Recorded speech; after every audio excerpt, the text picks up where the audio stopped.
Everybody. Welcome to today's Wednesday at Sanford. This is a slight change from our usual format, but over the past couple semesters, we've been able to do this quite a few times now, which is have a book launch event in collaboration with one or more of our centers or initiatives on campus. And today we're happy that Polis and the Center for Child and Family Policy have teamed up for today's event. So thank you again, everybody, for joining us. And I have the pleasure this time then of turning over the event itself to my colleague, Deandra Rose. Deandra, take it away. Thank you so much, Phil. Good morning, everyone. It's wonderful to see you. I'm Deandra Rose. I'm the director of Polis, the Center for Politics here at Duke University Sanford School of Public Policy. And I'm delighted to join Phil in welcoming you to today's event. This morning, our colleague, Stanley Litow, a visiting professor of the practice here at the Sanford School, who along with his co-author, Tina Kelly, has written a really important book, Breaking Barriers: How P-TECH Schools Create a Pathway from High School to College to Career. Today, Stan will join in conversation with two very special guests.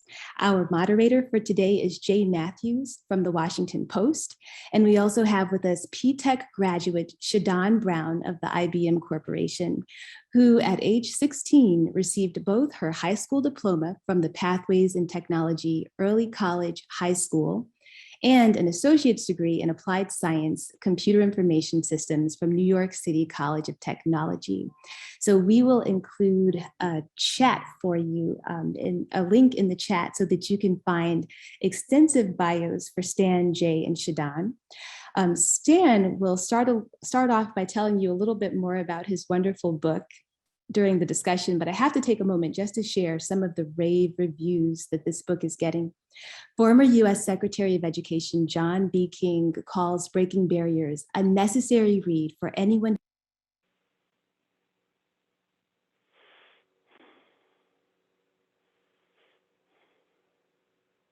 You're on mute.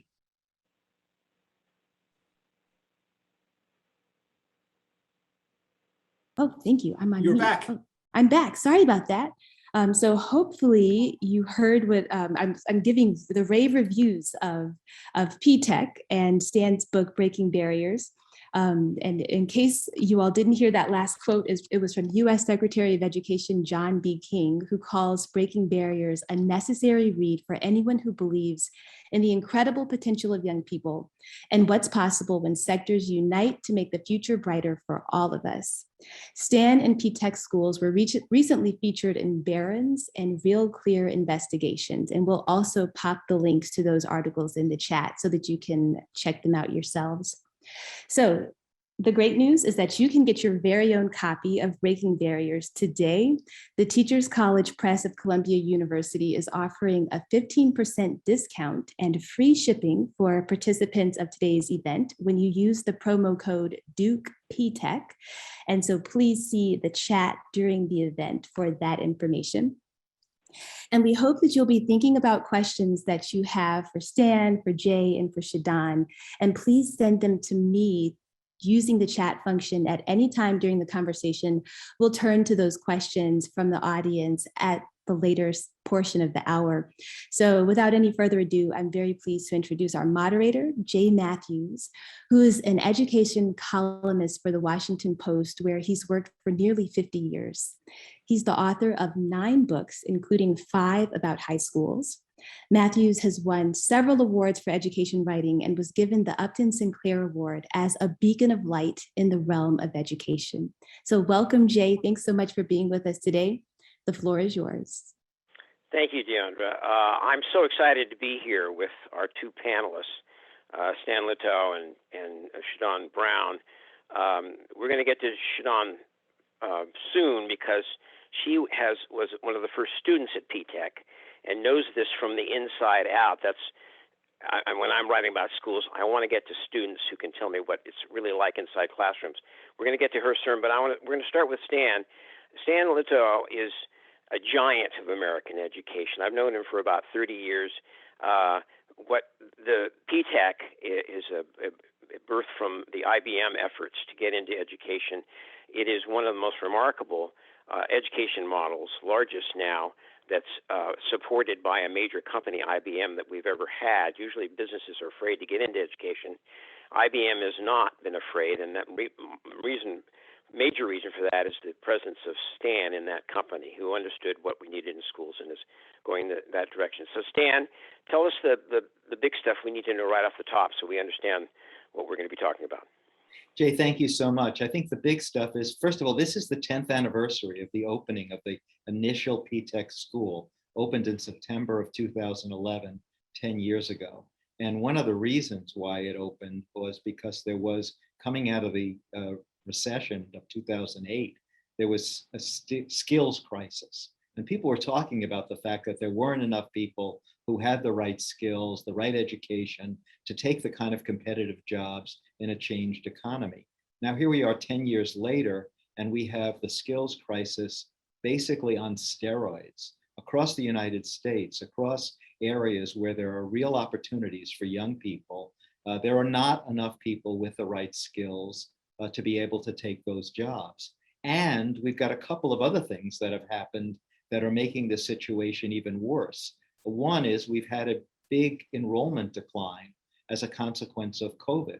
COVID forced schools to close, and especially low-income students and students of color without access to their schools, their guidance counselors simply did not apply to college last year. And that enrollment decline will threaten the number of young people who have the right preparation for those jobs and threaten the economic success of the country. So P-TECH responded to that crisis 10 years ago. It's more important than ever right now. So what is P-TECH?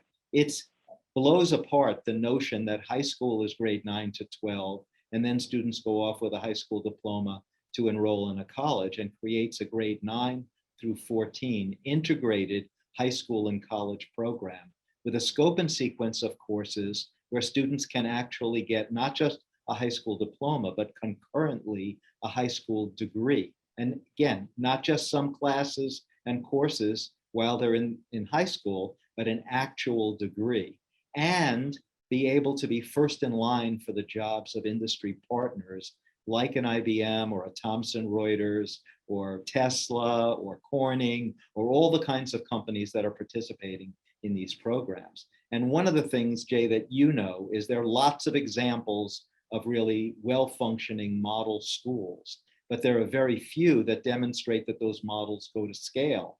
So after opening one set of doors in Brooklyn, New York, in a very poor neighborhood in Brooklyn, there are now 266 P-TECH schools following that model that was started in New York, in the US. And now there are P-TECH schools across 28 countries. Not a lot of examples where schools opening in Singapore, Japan, across the world, all following a model that started across from a public housing project in Brooklyn. The data are really encouraging at this point, Jay. We've got students of color, students from low-income communities graduating college at rates that are over 400% higher than the national average. So for those of us who are interested in public policy and data, there's a million different points that talk about the success of this innovative idea.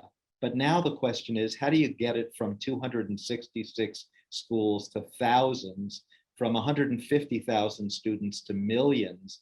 I think the way to understand it best is through the lens of those individual stories. And that's why, Jay, I'm so glad that we've got ShuDon joining us. She and so many others in P-TECH schools across the United States and around the world have benefited from this program, and they can tell it to you in a way that dispels all of the myths about who can succeed in college and career. Thanks, Dan. That's terrific. I want to underline the fact that ShuDon Brown is a P-TECH, one of the first of the P-TECH graduates from their first school in Brooklyn. And she is, her job title now is Shared Services Robotic Process Automation Specialist at IBM. Now, she is so far beyond me in terms of tech savvy that I can't even, imagine what that job is like. But it's important to also underline that I write a lot about the best charter schools. They're generally small, and they have a sense of team and family that keep kids together. Their kids are let in by lottery. What PTech has done is create schools that follow that model of small charter schools that really get kids learning together for very tough stuff. But they've introduced them. PTech schools are not charter schools. They're inside regular school districts, and enlivening those school districts with the kind of focus that they provide. Now, ShuDon, get us a start here. I'd like to know, what year was it that you first learned about PTech? How did you learn about it, and what did you think of it when you first heard about it? So for me and for many of my PTech classmates and alumni, I didn't hear about PTech. My mother did. And when she found out and I got accepted by listing it in my schools for high schools, there was really no discussion afterwards. It was an amazing opportunity. And that's where I ended up going. From my perspective, I was very wary of PTech. I'd never even thought about going to a high school that only had one class and that nobody had graduated from it, and it's inside of another high school. I had no idea what I was getting myself into, but I often tell my mom it was one of the best decisions she's ever made for me. So that was how I got introduced to PTech. Really, my mom found it and said, "This is where you go in high school." I was like, "Okay." Well, now you were about 13 then. What were you? What kind of a person were you at 13? Describe ShuDon to us at that age. ShuDon was very shy to people she did not know, which some people will tell you is not ShuDon today. And that's thanks to PTech forcing me out of that shell. But I was very shy, very in my books. You know, I loved to go outside and kind of explore. And I was very much into marine biology. And I'm probably opposite of most of that now.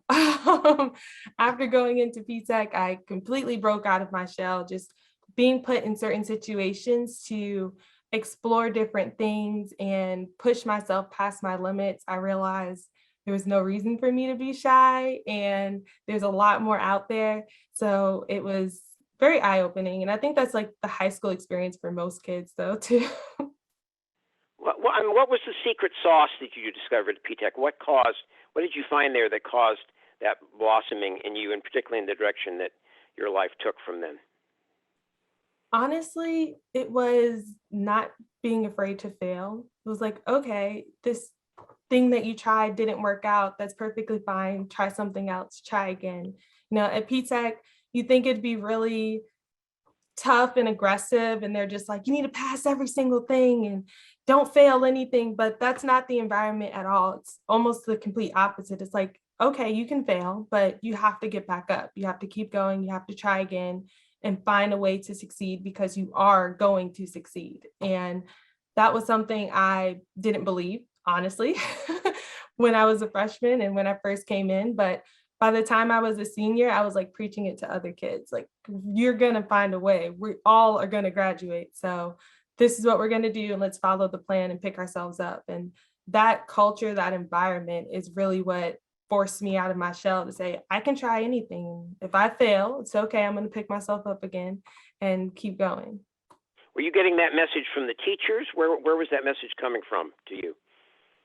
For me, it was definitely coming from the teachers, but I would be lying if I didn't say that Mr. Davis, the principal at PTech, wasn't drilling it in us every time he saw us.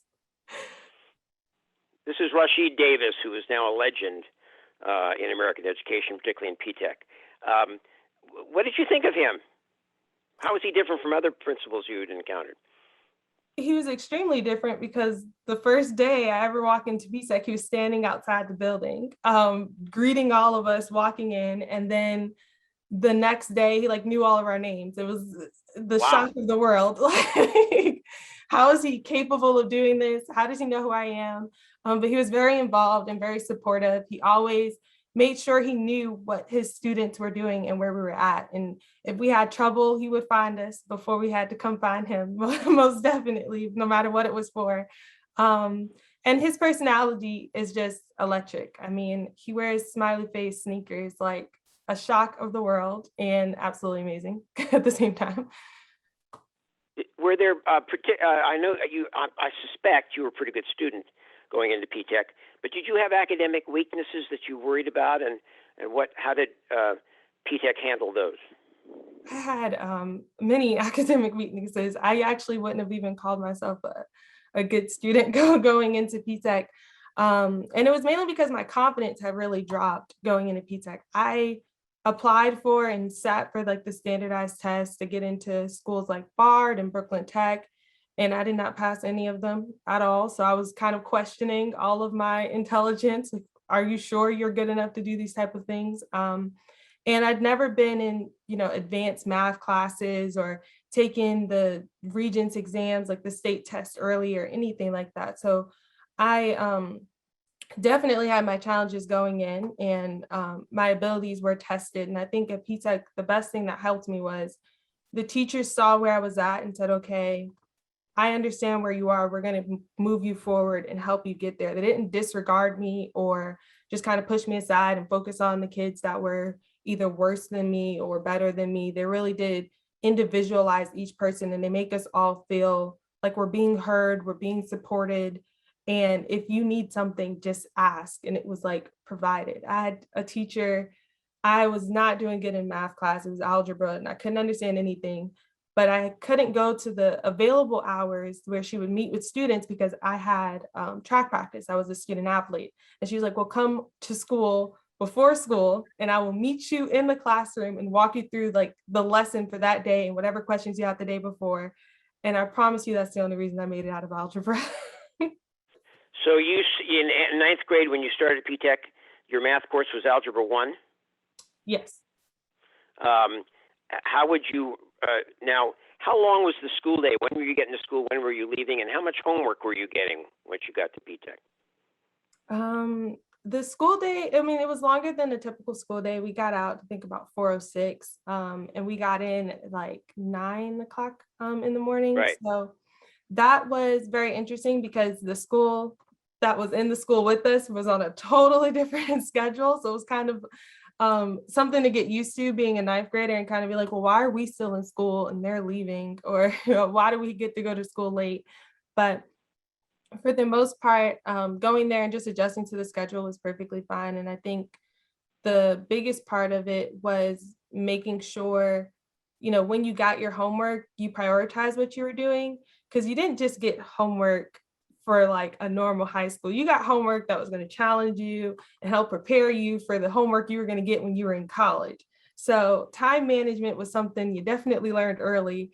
And I don't think it was, looking back, I'm like, okay, it was intense and I was very emotional and frustrated. But in the grand scheme of things, I had no idea that it was anything different than what the school on the floor below us was getting. Like So how many hours of homework a day do you think you did when you were in the high school section?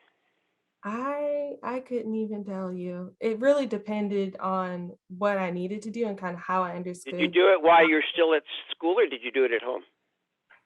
Oh, I did it at home. My mom could probably tell you the times, sometimes I was up to like midnight because I had track practice or track meet. And then I was coming home and I was doing high school homework, college homework, and going back to school the next day to do it all over again. So I couldn't even tell you, maybe 2-3 hours on like a normal day, and then until it was done any other day. Let's talk about your struggle with Algebra 1, because I think people will be interested in knowing how that your teacher handled that. What was different about the way you learned and were taught Algebra 1 than the way you had learned subjects or math subjects before you got to P-TECH? I think it was just realizing that I could think about the solution differently. The way the teacher was presenting it in class was a way that, was in the textbook and how they explained it. And I just could not pick that up. And so she met with me and she was like, well, how are you understanding it? And I'm like, well, I just think that all these other steps are, useless. And if I get to the same answer, skipping a couple and, rewiring the system, then is it still right? Like, does it still work? And it was understanding that that's how math can work, and understanding that I could also apply that to other subjects where I was struggling and kind of rewire for how I needed it for myself. It was almost like an individualized learning plan that she helped me discover. So she, the teacher, respected the way you were thinking through these problems and didn't tell you, no, that's not the way to do it, but she encouraged you to think creatively in that way. Have I got that right? Oh, definitely. Even when we were in class and someone else was confused, I'd tell them the way that I was thinking of it, and she 100% supported that. So just talk about your math journey. So what were your next math courses at PTech after Algebra 1?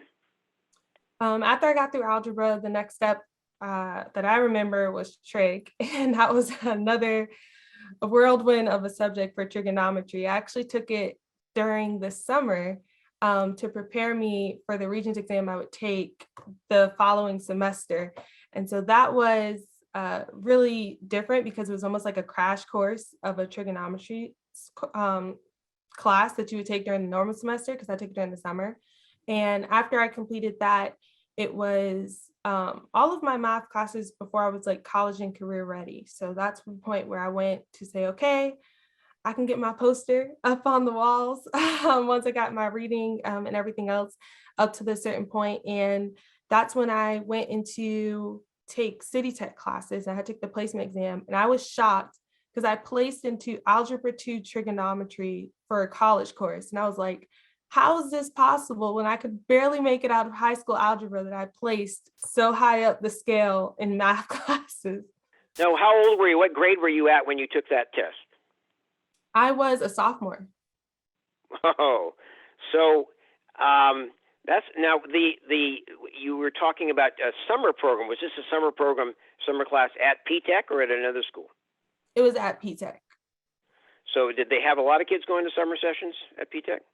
Yes, it was kind of like a normal thing that you go during the summer and you get prepared for the following classes. And then if you need to take any other classes during summer, it almost felt like we were in school year round. It was just like, in other high schools, it's probably, bad, like, oh, you got summer school. But in PTech, it's like, okay, I'll see you in summer school. That's a great thing. Now, tell me if I'm wrong, but it strikes me what your experiences happens at other great schools was the power of more time. That you were actually given, time was elastic. These teachers in the system at PTech could give you more time to learn, and also you were encouraged to learn. Was that more time, you think, a big reason why PTech worked for you and worked for other kids? Definitely. I think it wasn't just more time, but just the space to go when you needed to. And sometimes it was a shorter amount of time. There were times I was in an English class and there would be a group of kids in the back, because they were more advanced in their skills, that they would go at their pace. So they were moving on to lessons that we would learn 2 or 3 weeks later. And that was just like perfectly normal, because there was no way, we weren't holding them back, but they weren't pushing us to go too far. Mm-hmm. Now I got just a couple of minutes here before I'm going to turn over to Stan for a little bit. Obviously, PTech is different because it has this focus on technology and on the workplace. At what point did you tell me about some things that were happening with you at PTech that introduced you to what was actually going in the workplace, the kind of things you wouldn't find in an ordinary school? Well, freshman year, getting all the IBM mentors in the auditorium/gym and going and meeting them, hearing about their jobs, that was completely different. You did that freshman year? Freshman year, they all came to the school on like a charter bus and they were in the gym. They spent the day, they were talking to us about their jobs. I got to only not meet my IBM mentor, but like my best friend's IBM mentor. And it was just a collective group of almost like a job fair, but we were, laughing and able to be with each other throughout our entire time at PTech. Plus we did site visits. We also had workplace learning classes, which really taught us about, how do you craft an email, or how do you write a letter? How do you dress for the workplace? How do you present presentations and stuff like that? So we were very much immersed. You said something, it sounded like idea mentor. Did I hear that right? IBM mentor. IBM mentor, great. Yeah. So what surprised you once you were introduced to this stuff and these mentors that you wouldn't ever have seen if you're in a regular school? What was most surprising to you about what you learned initially as a freshman from these people? I was most shocked of the way they traveled for their jobs. My mentor, I met her and she was like, oh yeah, in 2 weeks I'm going to China. And I was like, you're going where? for your job. They're paying to send you to China. I was shocked by that. A lot of my other classmates were just shocked at the depth of job roles that they had. And vast majority were like, some were technical, some were in HR, some were in marketing. And we were just like, what are these terms? But they're all doing so many different things. Wow. This is terrific. We're going to get back to you, ShuDon. I want to turn over to Stan for a moment about the growth of P-TECH is extraordinary to me, having 262 schools now.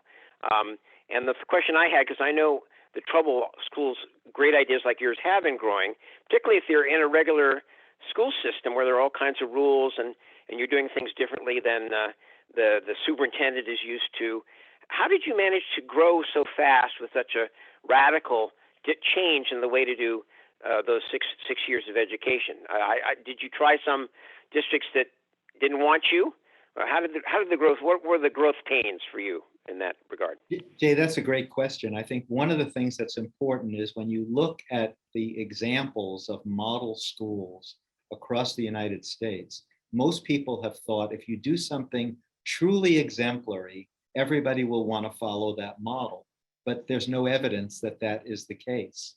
So what was done with P-TECH was, starting off with the initial school, build into the design as many ways to eliminate the barriers to replication as possible. So step number one was any student gets into the school totally through open enrollment. A lot of people said, well, if you want to build a great school, have a real test to get in, or look at the academic preparation and only select A students. Well, when schools have done that, then people say, well, of course your school succeeded because you cherry picked the students. Of course you succeeded because you only selected the best students. So that idea was a barrier to replication. Number two, you had a company involved. Why not spend a whole lot more money?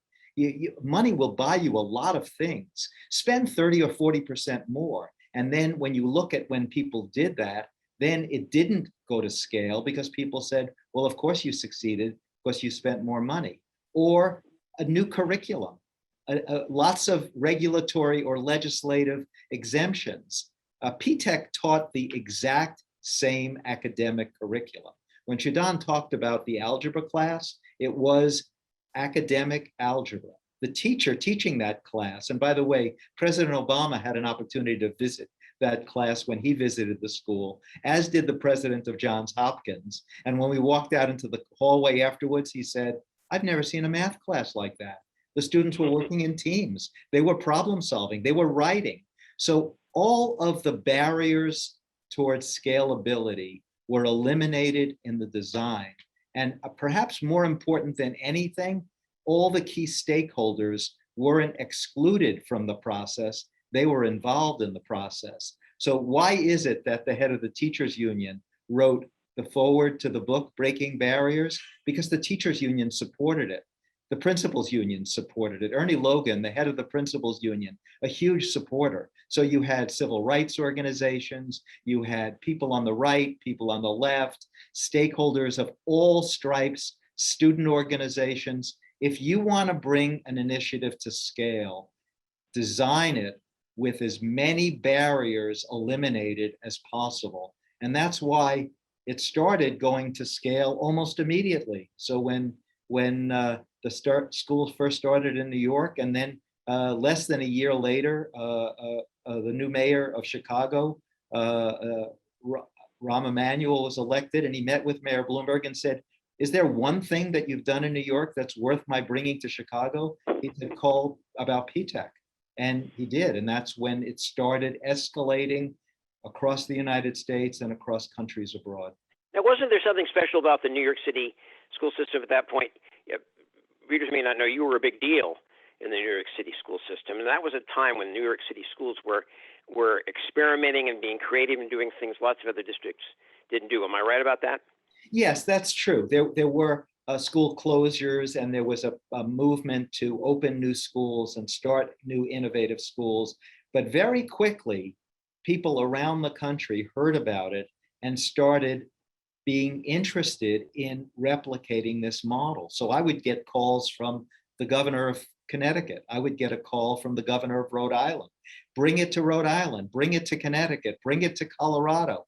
The growth in Colorado has been absolutely amazing. Just this year, the first student, reminds me of ShuDon's story. Jose came to Longmont, Colorado, age 9, not speaking a word of English. And in grade 8, he was way behind, never thought he'd finish high school. Well, he just got his college degree and his high school diploma, and he got a full scholarship to Harvard. So you didn't have to go looking for creative superintendents, creative districts. They were coming to you, begging for you to come to them. But I'm guessing in some cases you went to some districts and found that it didn't work, that the creativity was only, at the superintendent's level or something like that. Am I right? Were there some efforts that didn't go well for P-TECH in other parts of the country? Well, as we write about in the book, while over 95% of the schools are operating successfully, there are some schools that aren't successful, and either they had a revolving door of principals, or they had other economic problems in the district and they couldn't sustain the advance. But I think in my experience over the last 50 years in education, the success rates of these P-TECH schools are truly extraordinary. When you think about a program that is serving large numbers of students who are low income, students of color, and have college completion rates that are 400% higher than the national average, that's extraordinary. Now, I'm interested in something, what made IBM special in this regard. I've written a lot about, business supported programs in schools, and generally they don't work because the business doesn't really understand the environment, and they're just doing it to get a good headline, and generally they change CEOs, and CEO has a different thing he wants to do, and so they disappear from that school. What is there about IBM that kept you going so long, kept that company going so long, and getting involved to the degree it has and the growth it's produced in P-TECH? Well, I think it's part of it is an appreciation that you can't change anything that you don't understand.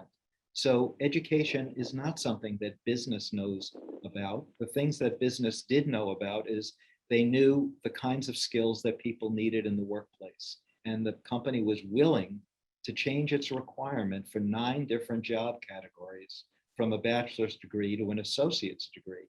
And that involved real adaptive change within a human resources department to say that, okay, if you can actually deliver with a 2-year degree people who have these particular skills, we will be willing to consider that. And the openness and being willing to listen and being willing to understand, these are not different from the skills that you would have in the private sector. When you're trying to solve another company's problems, you've got to learn to be able to listen. You've got to learn to be able to adapt. So that was important. But it was also important, again, from the very beginning to understand that this was not going to go to scale if it depended on only one company. So it had to be something that other companies could embrace. So it wasn't something that would require millions of dollars worth of checkbook donations. It was something that did require mentors, as ShuDon talked about. The company had to commit to provide mentors for their students. The company had to commit to provide paid internships for the students. And they had to say, if a student completes this degree in the way that we're talking about, we will make them first in line for any available job if they've got those kinds of skills. And that's why this pipeline is moving such a large number of young people of color into these positions. Jay, as you know, a lot of companies are starting to make pledges about diversity and inclusion in their hiring operations. A recent organization, 110, saying that they're going to hire over the next 10 years 1 million Black young people into their companies, or hundreds of thousands of people of color. But one of the ways that you're going to be able to do that is investing in the pipeline, investing in the skills, and you're going to get something out of it, but you've got to be able to listen, you've got to be able to adapt, and not think that you know everything about education. I think one of the reasons why people were resistant in some ways to getting the private sector involved is it had to be demonstrated that they would really be a collaborative partner. And the same is true of colleges. That's another important partner, because students in P-TECH schools have the opportunity to start taking their college courses very often in the summer between grade 9 and 10. and in dual enrollment model, where students are taking their high school classes, taking their college courses, even students who were doing so poorly in grade 8. I always take the example of Oscar Tindilla. Oscar, a classmate of ShuDon's, he was 2 years behind in grade 8, and he completed the 6-year program in 3.5 years, got a full scholarship to Cornell. I have a quick question for ShuDon. You got a job at IBM. That's obviously a big deal. How about your friends and classmates who didn't get jobs at IBM? Was that a downer? Did they lose heart after they didn't get the kind of job you did? How did they react? I think it's definitely, a little bit of a downer. You want to get a job after kind of graduation and going to college, but it's also not that bad, because some of the students choose to go down that path and others don't. So for myself, I didn't get my job at IBM when I graduated P-Tech. I would have been open to it, but it wasn't my path that I had chosen. I chose to continue my education and get a bachelor's degree. So I was all about college applications and recommendations and everything like that when I was graduating P-Tech. But there were others who were looking to get a job at IBM. And so they were going for interviews and strengthening their resume. So it really is about what the student chooses. And I don't think, anyone is ever like devastated. We obviously all support each other, and we're all super excited now when someone works at IBM or works for another company. And when you meet students who didn't just go to your P-Tech school, but they went to any other P-Tech school, it's just a big family of collaboration, and we support each other moving forward. So we don't let anyone get too down just because they didn't get a job at IBM, because we know that there's other opportunities out there and other pathways that they could do to be successful. So which 4-year school did you complete your college at, and how did P-Tech help you get into it? So I completed my bachelor's degree in business analytics at William Peace University in Raleigh, North Carolina. And P-Tech really helped me get in it by just showing me how I can find colleges. So I would go to like any teacher who would listen and help me and be like, how do I go through College Board, and how do I set myself up for certain situations? How do I use a fax machine? And different questions like that. And once I got to William Peace University, they were actually really supportive as a university in helping me figure out how my credits can transfer over, because I didn't want to lose the credits I had gathered with my associate's degree just because I was choosing to change my major. And that was a lot of the kind of feedback and experiences I heard from a lot of my classmates too, when they went to SUNY universities in New York or the universities that they went to. It was more about how we get these credits to come over and how do we get them to straighten out so that we keep the experience and the head start we got at P-Tech while also continuing our education. I have another question for Stan, but first, Deandra, when do you want to switch over to questions from the audience? Well, thank you so much, Jay. I'd say we've probably got time for 1 or 2 more questions, and then we could shift to the audience if that sounds good to you. That sounds good. Stan, what are your problems now? I mean, obviously you've got a great P-Tech is a success.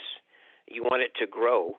What are the barriers? What are the things you're worried about at this point in making things happen? Well, I think I'm not worried. I'm optimistic now. We've got new administration in Washington, the Biden administration. They've got lots of opportunities that could really impact on P-Tech. Students can get eligibility for Pell Grants while they're in high school. That would defray the college tuition cost. I don't think we've mentioned this, but the tuition is free. So none of the students pay any tuition for the degrees that they're getting. And one way to do that easily is if you're going to integrate high school and college together, and students have an opportunity to take those college courses while they're on the high school register, give them the opportunity to get that, defray that tuition cost through Pell Grants. The second thing that the new administration in Washington could do is students who are taking those college courses can be eligible for federal college work study grants. And that would pay 70% of the cost of internships. So you work for IBM, they made a commitment to pay for 1,000 internships for P-Tech students this year, which is truly extraordinary. But there might be smaller companies wanting to hire interns in the P-TECH program, and it would really benefit if federal college work study were expanded and spread for students in a program like this. So that kind of support at a federal level from the administration in Washington would be critically important. Then I'm also— I got one more question for you, Yes. Stan. It has to do with the fact that you've got union support, teacher union support, and we've got a problem, as you know, in American education, particularly in urban areas. Schools will hire young teachers, and they may not be doing so well, and they'll try to get them a mentor, and they'll struggle along, and often they'll stay there for 3 years until the district has to make a final decision whether to keep them, not doing too well, and they might then be terminated after 3 years. But that's 3 years which their students have had a teacher who's not really up to snuff. And as you know, some of the better charters like KIPP have a very different system. If you're struggling, by October they have you with a mentor, they're a coach, they're watching your class performance very carefully, and if you haven't improved significantly by December, you're gone. You're out of school. They'll get somebody else to substitute for you. They don't want to keep you for 3 years at a mediocre level.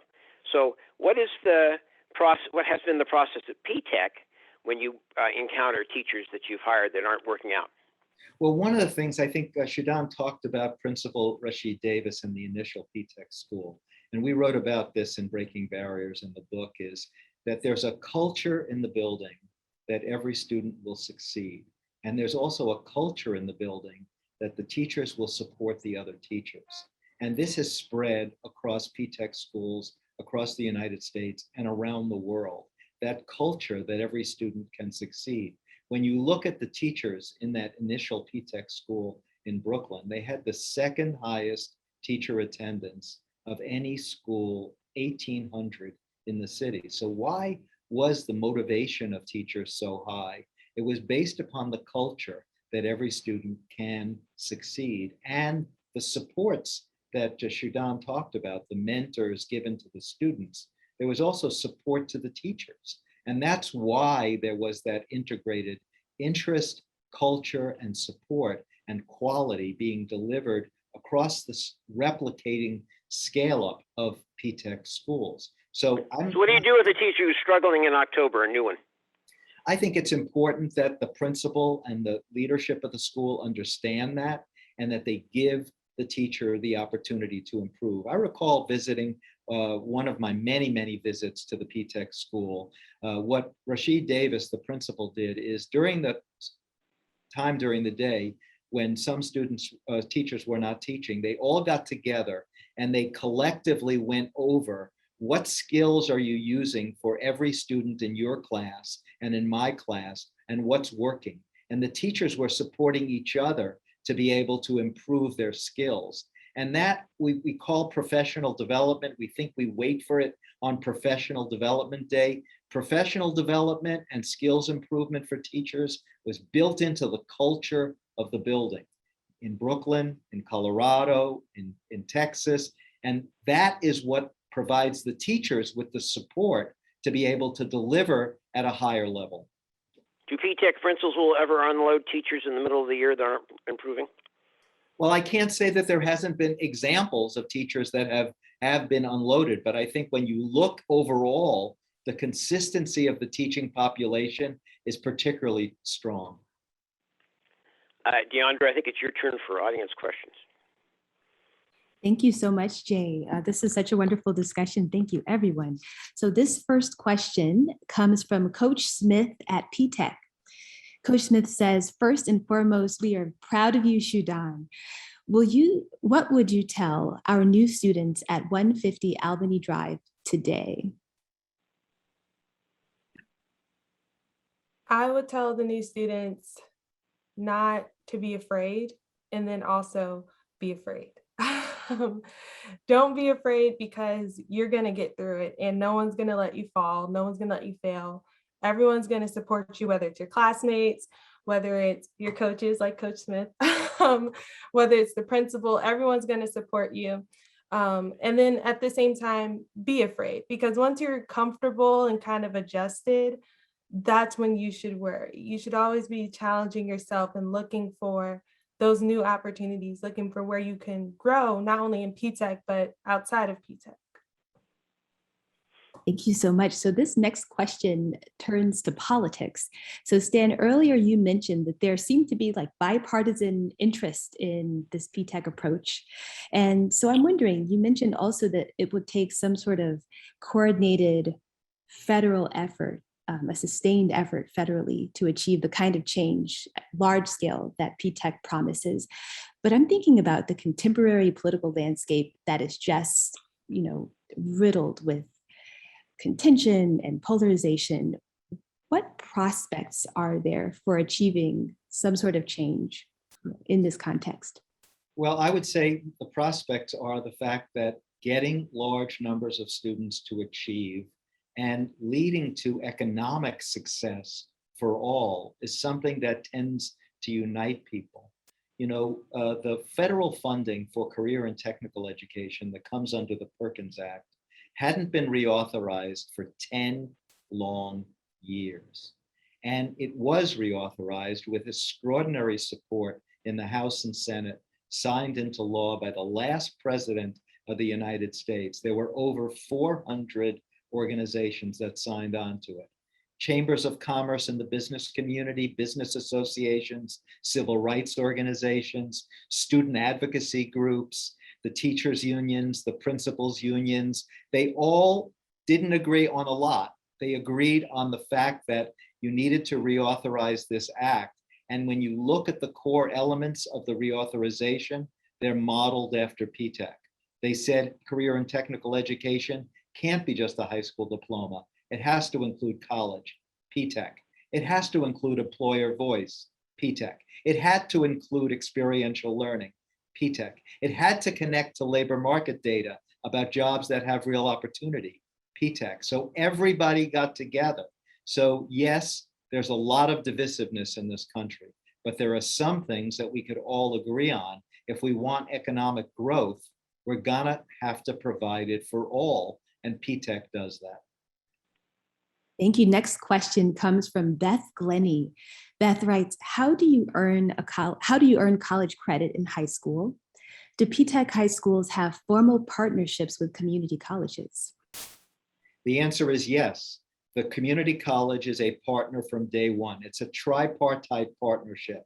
The industry partner started off with IBM. Now it's Thomson Reuters, American Airlines, you name it, all other 600 other companies, and the community college. And the community college and the high school agreed to a scope and sequence of courses leading to a degree.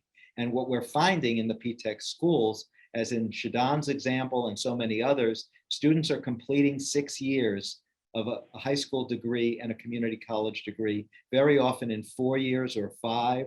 And it's providing an opportunity for integration between school, college, and career.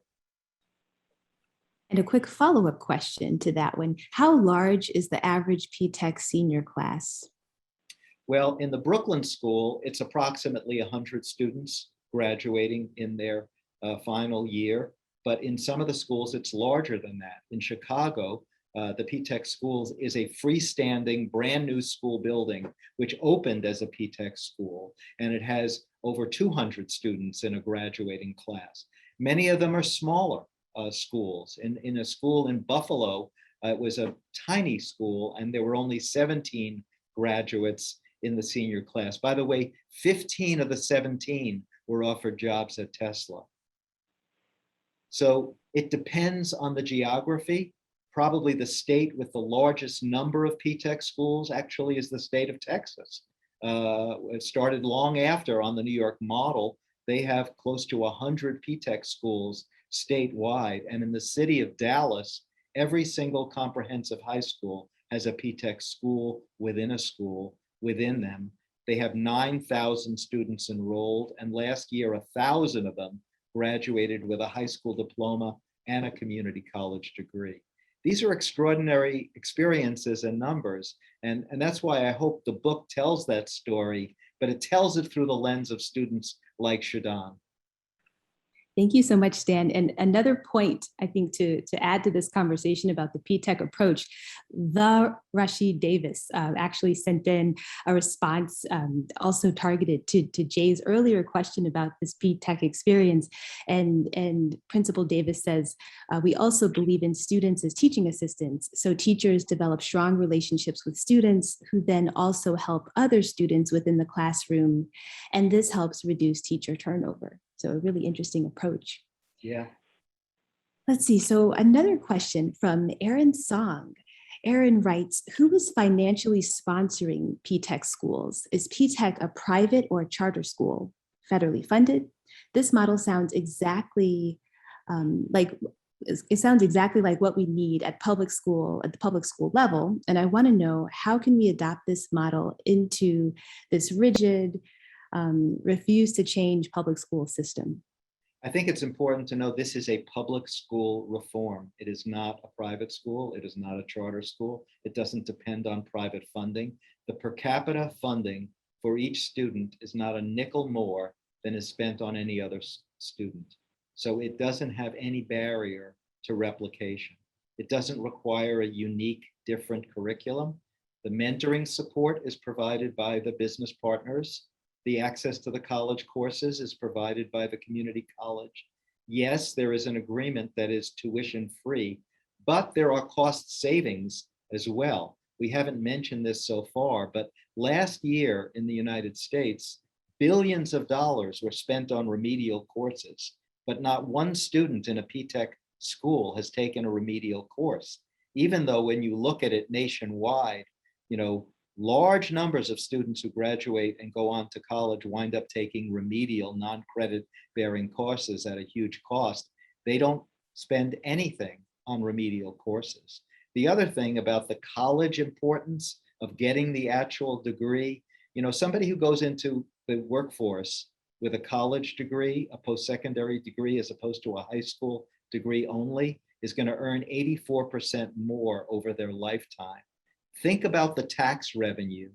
If we could get P-TECH expanded so that it's not just 150,000 students across the world, but it were in the millions, just add up the tax revenue, add up the savings on remedial courses. So a program that doesn't cost any more is going to produce real economic gain. This next question, and I apologize because my chat function is malfunctioning, so I cannot see the name of the submitter. But this question is for Stan. P-TECH has certainly influenced the approach of some businesses in mentoring and hiring. Are there examples that you can share where you've witnessed industry partners of P-TECH able to influence needed change in their local and state public education systems? And further, able to use that for encouraging additional industry partner engagement? Yeah, I think what we've seen is that industry associations have really gotten behind this. The New York State Chamber of Commerce has engaged its members to become collaborators and partners. And in many cases, those businesses are not Fortune 500 companies. They're smaller and mid-sized companies working in collaboration. While this started in cities like New York and Chicago, there are many P-TECH schools in rural areas. Schools up near the Canadian border in New York State, where half a dozen small or mid-sized companies are working in collaboration as partners for an individual school. So it has changed the attitude in the private sector about engagement in this kind of way. But I think it's also demonstrated that you can change something like a federal law. If business can get together with labor, can get together with civil rights organizations. There was a time that most in the civil rights community did not want any part of vocational education because they thought it would be a second-rate education for students of color. And then when you look at what's been provided to students like ShuDon, it's putting them in the driver's seat to get a bachelor's, a master's degree, to go on. We have a student from one of the P-TECH schools that ShuDon went to in Brooklyn, who's on his way to medical school. So this isn't your grandfather or grandmother's vocational education program. This is really putting the student in the driver's seat. Next question comes from Francis Latham. Is the P-TECH system an isolated stream within a school, or does it modify the rest of the school? Well, these are either freestanding schools or school within a school model. There are examples, and I think Principal Davis or the other principals of P-TECH schools who have been very kind about sharing their experiences. We have seen other schools pick up components of it, but I think when you're doing a model like this one, you have to understand which are the core components and which are the things that you can modify or change. The fact that students really can get not just some college courses, but a real pathway to a degree, that's critically important.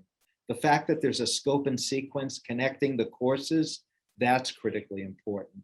The fact that students aren't only given an opportunity, but given the supports through mentoring and internships, that's critically important.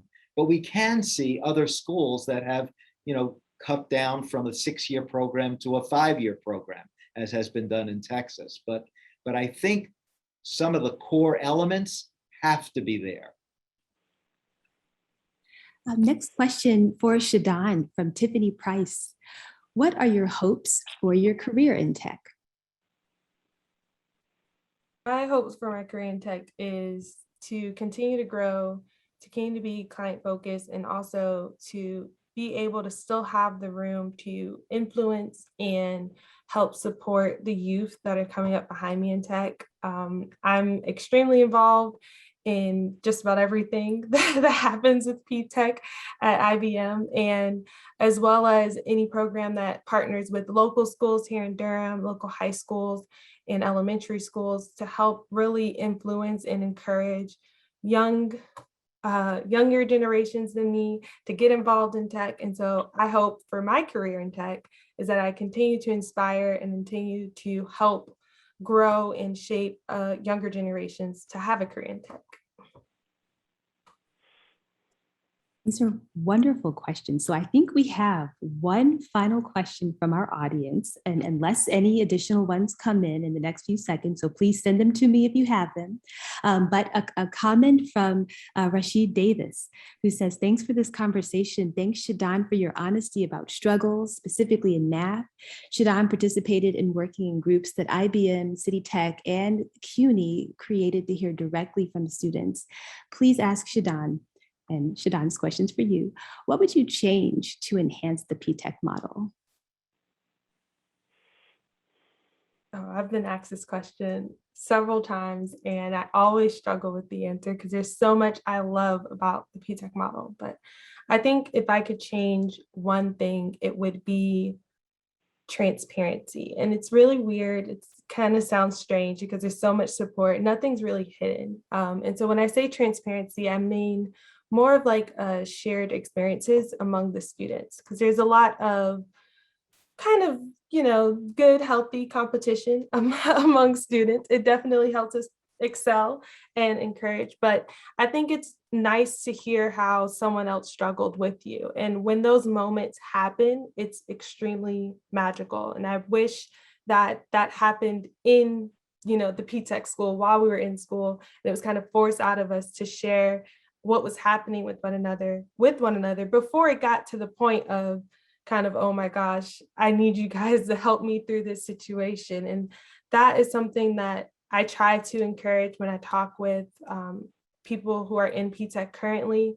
And it's something I've tried to encourage among alumni. I'm like, don't just talk to me about it, talk to our other alumni, and let's help support each other after P-TECH, just like we did, when we were going through stuff during P-TECH. So if I could change anything, I would definitely incorporate some type of student shared experience to kind of force those raw, not so happy emotions out and help support each other when struggling.